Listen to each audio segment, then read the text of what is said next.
মানুষ দুই জায়গাতে ফেসে যাবে, এক টাকায় আর এক নারীর কাছে। টাকা বৈধ অবৈধ এটা উপার্জন আর ভাববে না। এই ছেলেটাকে তার বাপ মা বারবার চুমা দিচ্ছে, বারবার আদর করছে। কতদিন? 2 বছর, 4 বছর, 8 বছর, 10 বছর, 15 বছর, 20 বছর। এবার ছেলে পড়াশোনা বাদ দিয়েছে। যখন তখন মা বলছে, কি করবি পড়াশোনা বাদ দিয়ে? কি করবি? টাকা পয়সা ইনকাম কর, টাকা পয়সা ইনকাম কর। চিন্তা করছে যে মাও তো আমাকে ভালোবাসছে না, যে মা চুমা দিচ্ছিল, আদর করছিল। তাহলে ওই বুঝবে যে টাকার প্রয়োজন আছে। যার সাথে চেনার কথা হচ্ছে সেও টাকা চায়, বাপ মাও টাকা চায়, রিক্সাওয়ালাও টাকা চায়, ভ্যানওয়ালাও টাকা চায়। তাহলে বোঝা যাচ্ছে যে টাকা ছাড়া তার কোনো কাজ চলে না। তখন সে হন্যে হয়ে নেমে পড়ে, তাকে টাকা ইনকাম করতেই হবে। আর নারী জাতি এত কঠিন জাতি, নারী জাতি এত কঠিন জাতি। মুহাম্মদ সাল্লাল্লাহু আলাইহি ওয়াসাল্লাম বলেন, ও নারী জাতি তোমরা এমন জাতি, ও নারী জাতি তোমরা এমন জাতি যে বুদ্ধিমানের বুদ্ধিকে নষ্ট করতে পারো। আপনাদের চেয়ারম্যান সাহেব হুঁশিয়ার মানুষ, বুদ্ধিমান মানুষ, গিয়ে ওই বাসে উঠেছেন, দেখছেন যে একটা মেয়ে বসে আছে, জায়গাটা খালি আছে পাশে। একবার খালি মেয়েটা হেসে বলেছে, ভাইয়া বসেন। একবার হেসে বললে আর কিছু লাগবে না। এবার চেয়ারম্যান সাহেব যতক্ষণ পর্যন্ত থাকবেন ততক্ষণ পর্যন্ত তাকে বলতে থাকবেন, তোমার নাম কি, তোমার বাবার নাম কি, তুমি কি করো, বাঁচার কোনো পথ নাই। এক ভাইয়াতে মা একবার শেষ। নারী এমনি বলেননি রাসূল সাল্লাল্লাহু আলাইহি ওয়াসাল্লাম, ইন্নাল মারাতা তুকবিলু ফি সূরাতি শায়তান ওয়া তুদবিরু ফি সূরাতি শায়তান। নিশ্চয় নারী শয়তানের বেশ ধরে আসে, নিশ্চয় নারী শয়তানের বেশ ধরে যায়, নিশ্চয় নারী শয়তানের বেশ ধরে আসে, নিশ্চয় নারী শয়তানের বেশ ধরে যায়। তিনি বলেন, ইন্নান নিসা হাওয়াইরুশ শায়তান। নিশ্চয় নারী শয়তানের জাল, নিশ্চয় নারী শয়তানের জাল, নিশ্চয় নারী শয়তানের জাল। তিনি বলেন, ইয়াকুমু দুখুল আলা নিসায়ে। পৃথিবীর মানুষ সাবধান, নারীদের কাছে যায় না, গেলেই বিপদে পড়ে যাওয়া। পৃথিবীর মানুষ নারীদের কাছে যায় না, গেলে বিপদে পড়ে যাওয়া। তিনি বলেন, ইয়াকুমুল মুকিবাত। সাবধান, যেই মহিলার স্বামী নেই ওই বাড়িতে যায় না, গেলে বিপদে পড়ে যাওয়া। পৃথিবীর মানুষ সাবধান, যেই মহিলার স্বামী নেই ওই বাড়িতে যায় না, গেলেই তুমি বিপদে পড়ে যাওয়া। তিনি বলেন, লা তাখলুনা বিরাজুলিন ইল্লা কানা সালিসুহু শায়তান, লা তাখলুনা রাজুলুন বিইমরাতিন।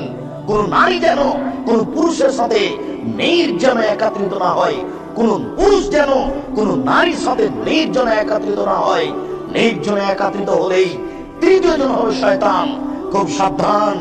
তিনি বলছেন, ফাত্তাকুদ দুনিয়া ওয়াত্তাকুন নিসা। তোমরা পৃথিবী থেকে বেঁচে থাকো, নারী থেকে বেঁচে থাকো। তোমরা পৃথিবী থেকে বেঁচে থাকো, নারী থেকে বেঁচে থাকো। নারী বিপজ্জনক বস্তু, পুরুষের জন্য দুইটা বিপজ্জনক বস্তু, এক টাকা, দুই নারী। মানুষ এখানে বিপদে পড়েছে, তা বুঝতে চায় না।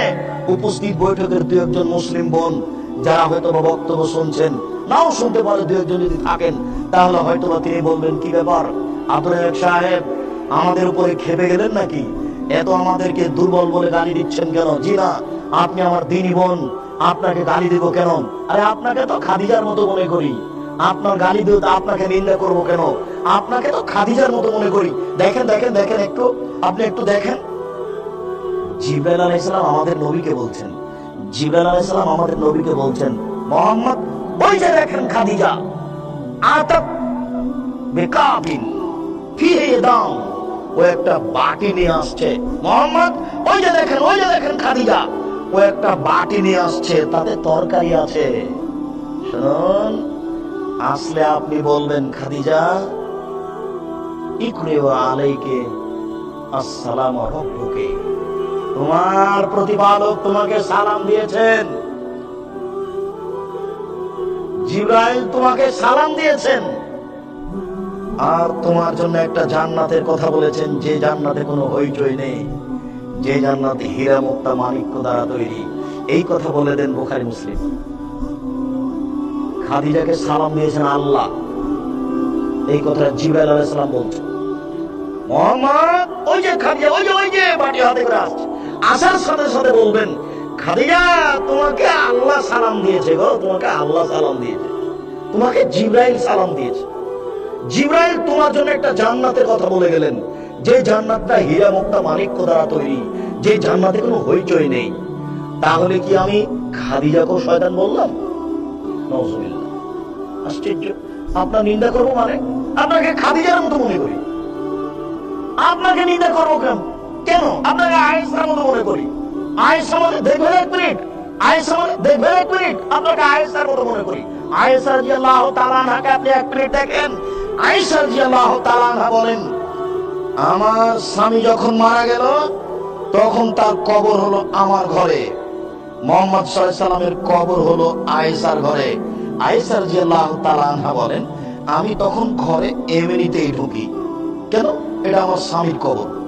কয়দিন পরে এখানে কবর হলো আমার বাপের, তখন আমি স্বাভাবিকভাবে এমনিতেই ঢুকি ঘরে, কেন? এটা আমার স্বামীর কবর, এটা আমার পিতার কবর।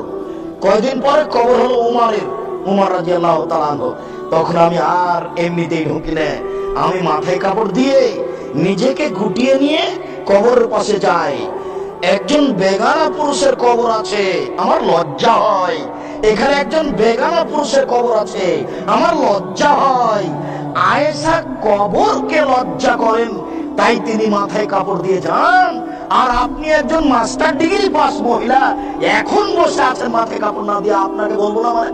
আপনি বলেন কি? আপনি তো বেহায়া, আপনার কোনো লজ্জা নেই।